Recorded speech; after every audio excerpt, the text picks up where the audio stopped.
Agora sim. Agora tamo aí com essa. Fala Luciano, fala Michel. Viana, não vou cumprimentar que a gente já se viu há 2 minutos atrás, então. Dá um minutinho aí e deixar o Instagram avisar o pessoal que eu tô aqui, pô. Avisar o pessoal que eu tô online. Clique na setinha aí, mande para amigos de vocês que a gente já vai começar nossa mini live de hoje. Compartilha aí, chama a galera, mais uns segundinhos aí a gente já começa. Bora lá compartilhar. Tô aparecendo aqui já, pô. A câmera tava virada. Agora eu já acertei tudo aqui. Tá me vendo aí? Boa. Chama o pessoal aí, Dudu. Chama o pessoal aí, Michel. Esperar. Dá 2 minutinhos aí a gente começa.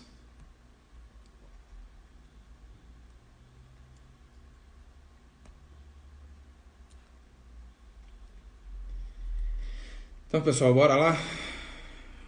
Galera que Deus chamar aí vai entrando no decorrer da nossa conversa. Então, queria agradecer o pessoal que assistiu ontem aí, foi muito legal. A repercussão foi bem boa. E continuem assistindo, isso dá força e incentivo pra gente continuar. Ontem a gente falou de Noé e hoje eu vou falar um pouco de Moisés, né, as lições que Moisés deixou para nós. Oi, Rose, boa noite, querida. Seja bem-vinda. Compartilha com os amigos aí, chama a galera que a gente está começando já. Então, quem era Moisés? Né? Quem foi Moisés? Moisés foi o homem elegido por Deus para libertar o povo israelita da escravidão do Egito. Moisés foi o homem que falava face a face com Deus. E nunca houve outro homem em Israel como Moisés, como diz lá em Deuteronômio 34, de 10 a 12. Nunca mais apareceu em Israel um profeta como Moisés, com quem Deus falava face a face. Nunca houve ninguém que fizesse maravilhas e milagres como aqueles que Moisés, obedecendo a ordem do Senhor, fez no Egito, contra o seu rei, os seus oficiais e todo o seu povo. Nunca houve outro profeta que fizesse os milagres e as coisas espantosas que Moisés fez. Então é desse homem que nós vamos falar hoje, né? Quem foi Moisés e quais as lições valiosas que Moisés deixou para nós. Então a primeira lição de Moisés é a seguinte, né? Moisés ele não se achava capaz de seguir os planos e os desígnios que Deus tinha para ele. Moisés ele estava na zona de conforto. Ele estava na zona de conforto, ele estava bem com aquilo, né? Moisés, aos 40 anos, ele cuidava das cabritas, das ovelhas do seu sogro, né? Até que Deus se mostrou a ele, né? Através da voz audível, né? E falou qual seria o propósito de Moisés. E Moisés, naquela conversa, ele começou a colocar várias barreiras. Moisés foi o primeiro homem na história que teve problema de identidade. Ele tinha um bloqueio seríssimo de identidade. Porque quando Deus, lá em Êxodo 3, de 10 a 11, né, anunciou qual seria a missão de Moisés, Moisés respondeu: mas quem sou eu para ir falar com o rei do Egito e tirar daquela terra o povo de Israel? Então Moisés, com certeza, ele não leu Gênesis, né? Ele não conhecia Gênesis, onde Deus declarou que fez o homem à imagem e semelhança. Então Moisés ele não tinha esse conhecimento de identidade e por conta disso ele não se achava capaz de fazer aquilo que Deus tinha designado para ele. E durante essa primeira conversa, esse contato com Deus, Moisés ele começa a colocar vários obstáculos, vários bloqueios, né, diante dessa missão. Primeiro ele tem essa questão da identidade, né, que ele não sabia quem realmente ele era, onde ele mesmo fala que quem sou eu para ir ao rei do Egito e libertar aquele povo. E depois Deus vai articulando e vai justificando para ele e vai dando provas de que sim, ele é capaz. E cada passo que Deus dá na conversa, ele coloca mais um empecilho. O segundo empecilho foi falar que ele não se comunicava bem, que Moisés, muito possivelmente, ele era gago, né? E ele não sabia se comunicar, ele estava com medo de anunciar Deus para os israelitas, né? Quem eu vou falar que me enviou? As pessoas não vão acreditar. Né? Eu não sei me comunicar. Como é que eu vou falar com o rei do Egito? Né? Dessa forma, eu me atrapalho todo na hora que eu vou falar. E mesmo assim, Deus insistiu, porque Deus tinha um propósito na vida daquele homem. E isso acontece conosco. Quantas vezes nós recebemos alguma missão, quantas vezes Deus nos chama para algo, nós colocamos barreiras, nós colocamos pedras diante do caminho para não obedecer aquilo que Deus quer. E lá no livro de Êxodo mesmo, no final da conversa, diz que Deus se irritou com Moisés, né? E falou de Arão, o irmão dele. Falou, então eu vou mandar Arão contigo para que Arão fale as coisas que eu te disser. Arão, como ele se pronuncia melhor que você, ele vai falar o rei do Egito, ele vai falar o povo por você. Deus poderia ter tirado Moisés dessa e ter colocado Arão, já que Arão era mais habilidoso na comunicação do que Moisés? Sim, poderia. Mas Deus não quis tirar Moisés. Deus fez questão de permanecer com Moisés, porque aquele era um chamado para Moisés e não para Arão. E isso acontece conosco, né? Quando nós somos chamados, mesmo que nós não sejamos capazes, ou que nós não nos julguemos capazes de fazer algo, Deus coloca pessoas ou recursos nos nossos caminhos para que as coisas aconteçam e nós possamos seguir o plano que Deus tem para nós, porque os planos são individuais para fins coletivos, que é o que eu vou falar um pouco mais para frente. Então, a segunda lição que Moisés nos deixa é que Moisés tinha uma fé inabalável em coisas que para os outros homens pareciam impossíveis.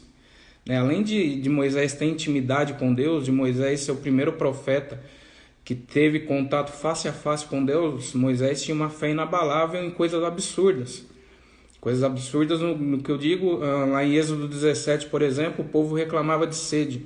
Deus falou a Moisés, vai, bate o cajado na pedra e da pedra sairá água. E o que isso ensina para nós? Muitas vezes hoje nós somos cristãos que julgamos ter contato íntimo com Deus, que até temos contato íntimo com Deus, mas quando é algo sobrenatural que Deus declara sobre nossas vidas, nós colocamos dúvida nisso. E Moisés não era esse tipo de homem. Moisés, além de ter intimidade, ele acreditava nas coisas impossíveis que Deus poderia fazer. Assim como abrir o mar vermelho. Imagine nós hoje, com o nosso grau de intimidade, o nosso grau de proximidade que temos de Deus, Deus nos fala, né? Bate na pedra que da pedra vai sair água. Quantos de nós não vai colocar um ponto de interrogação na cabeça? Mas será que vai sair mesmo?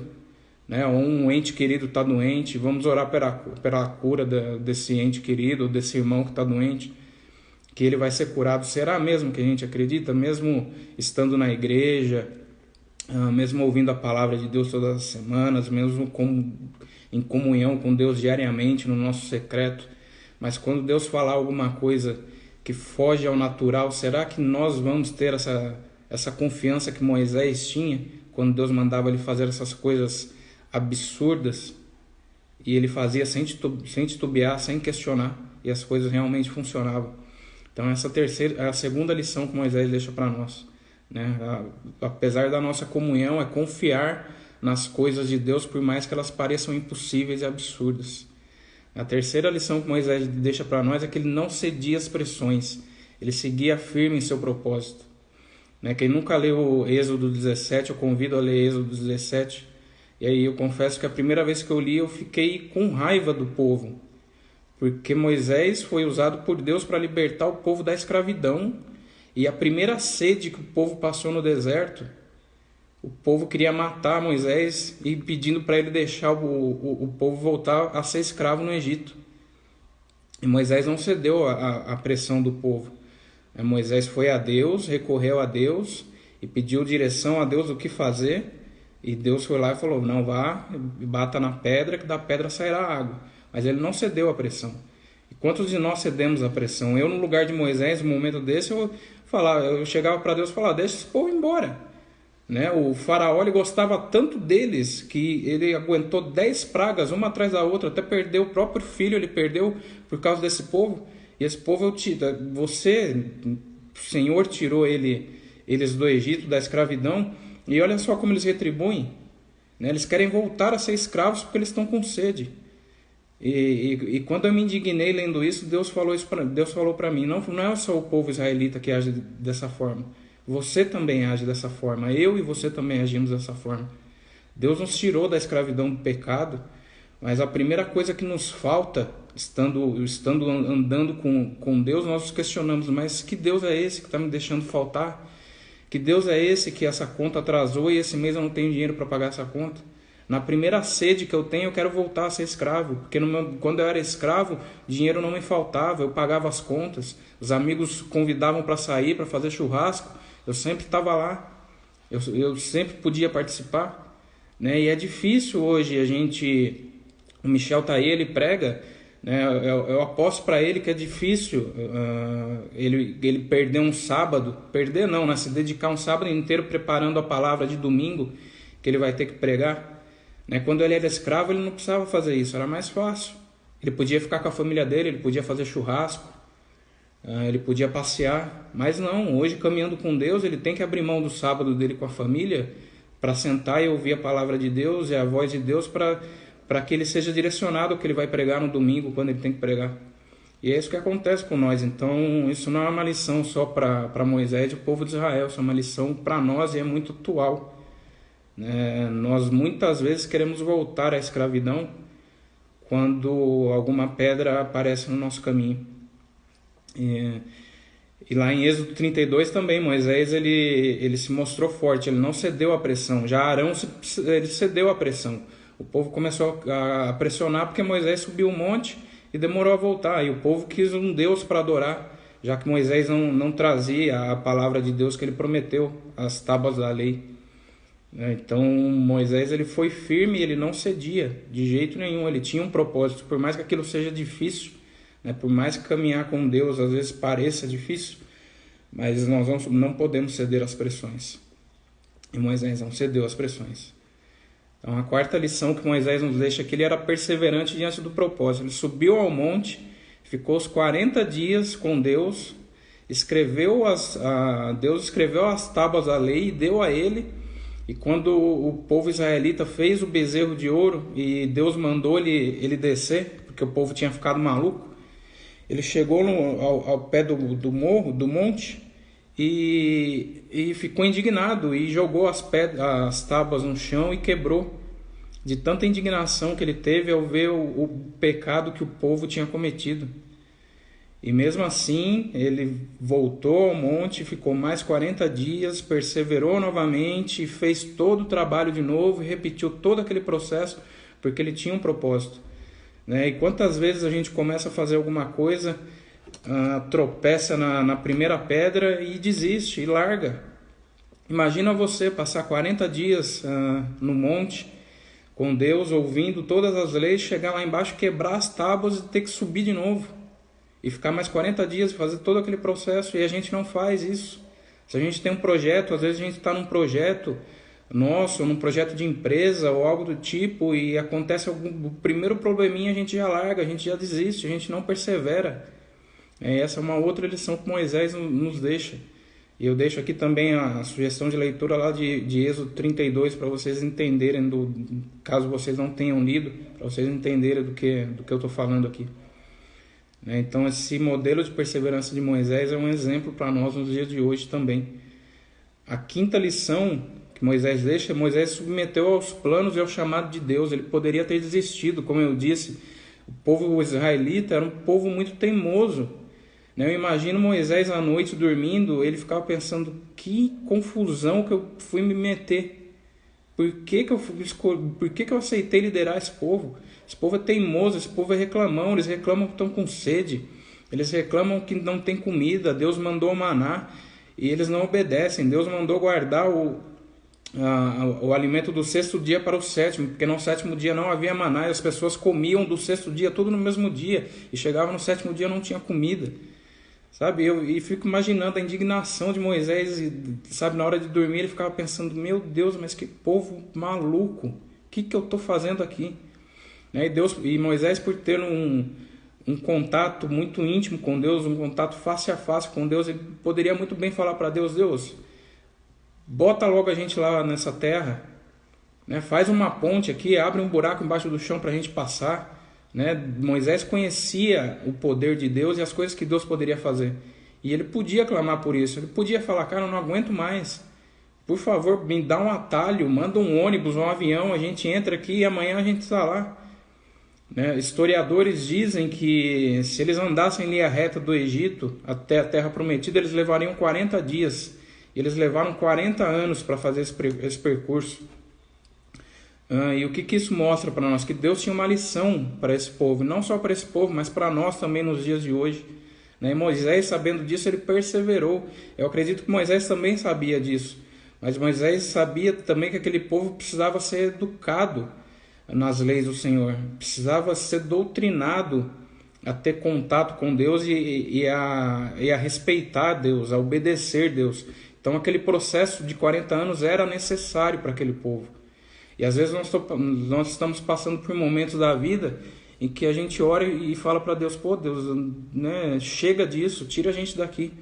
Mas deixa eu te falar alguma coisa, se você está passando por um processo assim, Deus tem um propósito para isso. Se às vezes as coisas estão demorando mais do que você espera, Deus tem um propósito para isso. Imagina um percurso que podia ser feito em 40 dias, ser feito em 40 anos, porque Deus tinha um propósito para aquilo. Então o deserto era necessário para o povo israelita naquele momento, e o deserto é necessário para as nossas vidas em alguns momentos também. Então respeite o momento de deserto, porque quando isso acabar, a terra prometida está à frente. E essa é uma lição muito valiosa que Moisés deixa para nós, né? Eu acredito que mesmo ele sabendo de tudo isso, ele optou por seguir o propósito, porque tudo havia um motivo, e aqueles 40 anos de deserto eram necessários para aquele povo e para a nossa geração hoje também, como lição. Nós aprendemos muito com o livro de Êxodo e toda a trajetória do povo do Egito até a Terra Prometida. E a última lição aqui, eu deixei para o final, e é uma lição que me toca muito, que o chamado e o propósito, eles são individuais, mas para fins coletivos. Deus chamou Moisés lá em Êxodo 3:10 e Deus disse, agora venha e eu o enviarei ao rei do Egito, para que você tire de lá o meu povo, os israelitas. Deus não deu um chamado específico individual para Moisés, ele deu um chamado de liderança, mas ele falou que ele ia liderar o povo. Então aquele chamado de Moisés, que era individual, ele ia ter um impacto num povo inteiro. E muitas vezes o nosso chamado, nós não vamos ver os frutos disso, porque não é individual, é coletivo. E muitas vezes nós ficamos esperando pelo individual, a gente se apega ao individual. Mas tudo que Deus faz na nossa vida é para que Deus possa fazer através de nós. E foi exatamente isso que Deus fez com Moisés. E Moisés, lá em Deuteronômio 34, versículo 4, que fala sobre o último dia da vida de Moisés, Deus diz a Moisés, né, lá no versículo 4, eu jurei a Abraão, Isaque e Jacó que daria essa terra aos descendentes deles. Estou deixando que você a veja com seus próprios olhos, mas você não vai entrar nela. Então veja que todo o propósito de Moisés foi para um fim coletivo que ele não desfrutou. E às vezes isso vai acontecer com a nossa vida. Eu ouvi uma história, uma pregação uma vez, que um grupo americano, eles estavam tentando evangelizar uma tribo de índios canibais, e eles se comunicavam através de helicóptero, jogando mensagem, puxando mensagem dos índios, até que os índios se fizeram acolhedores, simpáticos, e dois homens, os dois chefes da missão, eles desceram até a tribo, e ao chegar lá, os índios mataram, esquartejaram e comeram esses missionários. Então eles os enganaram. E um desses chefes missionários, ele tinha um filho de 4 anos de idade. E ele estava lá no acampamento. E depois que isso aconteceu, a irmã desse missionário que estava lá também, mandou o menino de volta para os Estados Unidos. Só que a tia dele lá permaneceu por mais 16 anos fazendo aquele trabalho que o irmão dela tinha começado. E o menino voltou, estudou, foi para o seminário, e aos 20 anos ele soube que a tia ainda estava lá naquele acampamento, e ele voltou para ajudar a tia. E o trabalho já estava evoluído, e aquele menino com 21 anos de idade, ele desceu naquele acampamento dos índios e batizou os índios que mataram e esquartejaram seu pai. Então o chamado desse pai foi individual. E foi cumprido, Só que ele não viu, assim como Moisés não viu. Foi para um fim coletivo. Quem cumpriu aquele chamado foi o filho daquele homem. Aquele homem que começou aquela obra, assim como Moisés começou essa obra, eles não desfrutaram do fim, né? Eles não chegaram ao fim daquele propósito, mas eles foram usados como meio para um fim coletivo. E isso pode acontecer comigo, isso pode acontecer com você. Deus age assim, né? Quando está escrito na palavra que Jesus morreu por nós, ele não morreu por mim, ele não morreu por você, ele morreu por nós, no coletivo. Então tudo que Deus faz em mim é para que Deus faça através de mim a outras pessoas. É para que Deus haja no coletivo. Tudo aquilo que Deus te abençoa é para que através de você o coletivo seja abençoado. Todo milagre que Deus faz em você é para que através de você, no coletivo, pessoas recebam também milagre. Então é essa última lição aqui que eu deixo da vida de Moisés. Eu espero que tenha feito muito sentido para vocês. Hoje a live se estendeu mais um pouquinho, não foi 10, mas foram 20 minutos, mas é um assunto muito importante e é a vida de um homem que realmente foi emblemático, né, na história cristã, na história bíblica. Então vale a pena a gente gastar mais esses minutinhos aí para aprender um pouco dessas lições. Então gratidão mais uma vez a vocês que estiveram aqui, a vocês que estão acompanhando essa série. Amanhã às 18h30 nós voltamos com mais um capítulo dessa série, com mais uma pessoa da história bíblica, com as lições que essas pessoas deixaram para nós. Então conto com vocês, se fez sentido para vocês, curtam, vai ficar salvo aqui, eu vou colocar no meu IGTV e vai lá para o meu canal do YouTube também, que eu vou deixar o link no IGTV. Assistam, compartilhem, curtam, sigam lá o canal do YouTube também, por favor, se fizer sentido para vocês, tem bastante material lá já. E é isso, nós nos vemos amanhã. Deus abençoe a vida de cada um de vocês, obrigado por estarem aqui, gratidão, Deus os abençoe, que seja uma semana abençoada. E amanhã estamos aí com mais um episódio da série. Fiquem com Deus, pessoal. Até mais.